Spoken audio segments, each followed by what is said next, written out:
नमस्कार दोस्तों, क्या आपको पता है कि नागों का अंत करने के लिए जन्मेजय ने यज्ञ किया था।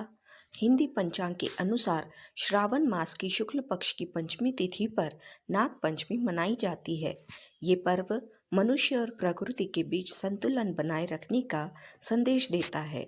इस दिन शिवलिंग के साथ ही नागदेव भी विशेष रूप से पूजा की जाती है। शास्त्रों में शेषनाग, वासुकी, तक्षक, अनंत, पद्म, करकोटक आदि प्रमुख नागों का जिक्र है। भगवान शिव के गले में वासुकी नाग है और भगवान विष्णु शेषनाग पर शयन करते हैं। यह इस बात का प्रतीक है कि नाग शिव जी और विष्णु जी दोनों को प्रिय है। नाग पंचमी को लेकर एक पौराणिक कथा प्रचलित है। कथा मुताबिक कलयुग की शुरुआत में पांडव राजा परीक्षित की मृत्यु तक्षक नाग के डसने से हो गई थी।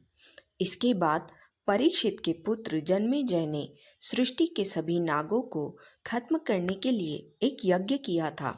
इस यज्ञ में सृष्टि के सभी नाग आकर गिरने लगे थे। उस समय आस्तिक मुनि ने जन्मेजय को समझाया और नागों का अंत करने वाला यज्ञ रुकवाया था। माना जाता है कि उस दिन सावन शुक्ल पक्ष पंचमी तिथि थी और तभी से इस दिन नागों की रक्षा और पूजा करने की परंपरा प्रचलित है। किसानों के लिए नाग पंचमी पर्व विशेष रूप से महत्वपूर्ण है। नाग पंचमी पर नागों की पूजा करते हैं। विशेषकर किसान यह पर्व बड़े स्तर पर मनाते हैं। सावन महीने में बारिश अधिक होती है, चारों ओर हरियाली रहती है। बारिश की वजह से सांपों के बिलों में पानी भर जाता है। इस कारण सांप ऐसी जगह खोजते हैं जो सूखी है। इसी वजह से इन दिनों सांप ज़्यादा दिखाई देने लगते हैं। नाग पंचमी पर लोग नागों की रक्षा करने का संकल्प लेते हैं और उनकी पूजा करने की परंपरा निभाते हैं। ग्रामीण क्षेत्रों में लोग मिट्टी की प्रतिमा या चित्र रूप में नागदेव की पूजा करते हैं। नागदेव को दूध, चावल, हार, फूल, हल्दी आदि शुभ चीजें चढ़ाते हैं। इस दिन व्रत भी रखा जाता है और नाग देवता की कथा सुनी जाती है। ये पर्व हमें संदेश देता है कि प्रकृति के किसी भी रूप से डरना नहीं चाहिए, बल्कि प्रकृति का जीव इंसानों के लिए, उनके जीवन के लिए बहुत महत्वपूर्ण है। लोग सांपों से डरते हैं और कई लोग इन्हें मार भी देते हैं, लेकिन ऐसा नहीं करना चाहिए।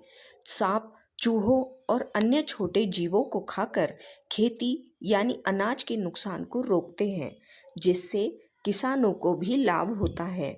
अगर सांप नहीं होंगे तो चूहों की संख्या बढ़ जाएगी और चूहे हमारा पूरा अनाज खा जाएंगे। ऐसे में लोगों के लिए खाने का संकट खड़ा हो जाएगा। चूहों पर नियंत्रण रखने के लिए साफ होना बहुत ज़रूरी है। नाग पंचमी पर हमें क्या करना चाहिए और क्या नहीं करना चाहिए, आइए जानते हैं।